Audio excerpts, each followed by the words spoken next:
টাকা ছাড়াই ইফতার খেতে পারবেন প্রতিদিন বিনামূল্যে বিনা পরিশ্রমে এখানে পাওয়া যায় ফ্রি ইফতার। আমরা যদি সবাই একটা ভালো কাজ করি আসি, তো একটা সমাজের উপকার হয়, এই জন্য ওনারা খাবারটা দেয়। ফ্রি ইফতারে আলুর চপ বেগুনি নয়, খাওয়ানো হয় বিরিয়ানি সহ বিভিন্ন আইটেম। ইফতারে আছে বিরিয়ানি, মুরগির রোস্ট এবং খেজুর এবং শরবত।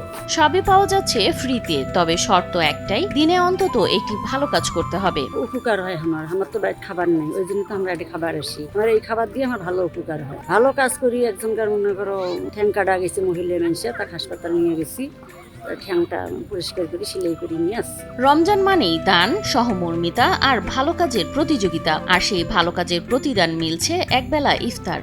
আমাদের ঢাকা শহর, কুড়িগ্রাম এবং চট্টগ্রাম, এর পাশাপাশি আমাদের মাদারীপুর, সেখানে আমাদের এই ইফতারের আয়োজন প্রতিদিন পরিচালিত হয় থাকে ইনশাল্লাহ। আমরা এগুলো খাবার বিতরণ করি পথচারী ছিন্নমূল মানুষদের মধ্যে আমাদের এই খাবার বিতরণ হয়। প্রতিদিন বিশাল বড় একটি পাত্রে এভাবেই নেড়েচেড়ে রান্না করা হয় ভালো কাজের পুরস্কার।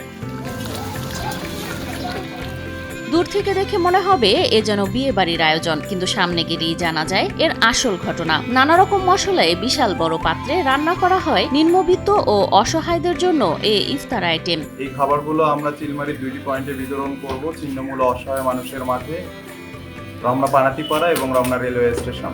কুড়িগ্রামের চিলমারী উপজেলার রমনা রেলওয়ে স্টেশনের রাজধানীর একদল তরুণ স্বেচ্ছাসেবী সংগঠন ভালো কাজের হোটেল এর মাধ্যমে প্রতিদিন 5 থেকে 6 শতাধিক মানুষকে পরিবেশন করছেন বিনামূল্যে ইফতার। আজকে আমাদের 600 জনের জন্য ইফতার রেডি হচ্ছে।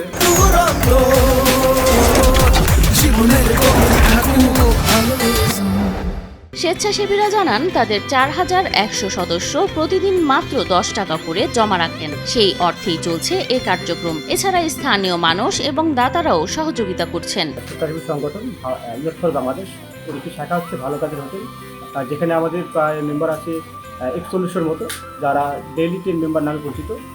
তো তারা দৈনিক 10 টাকা করে নিজেদের কাছে রাখে এবং মাসে 300 টাকা আমাদের সংগঠনে ডোনেশন করেন। এর বাইরেও কিছু আমাদের শুভাকাঙ্ক্ষী আছেন, তাদের সহযোগিতা ও ভালোবাসায় আমাদের এই ভালো কাজের হোটেলে নিয়মিত রান্নার কাজ পরিচালিত হয়। এই উদ্যোগ শুধু খাবার নয়, মানুষকে ভালো কাজের প্রেরণাও দিচ্ছে আর রমজানের পবিত্র বার্তাকে ছড়িয়ে দিচ্ছে। ভালো কাজ করো, ভালোবাসা ছড়াও এই মন্ত্রে।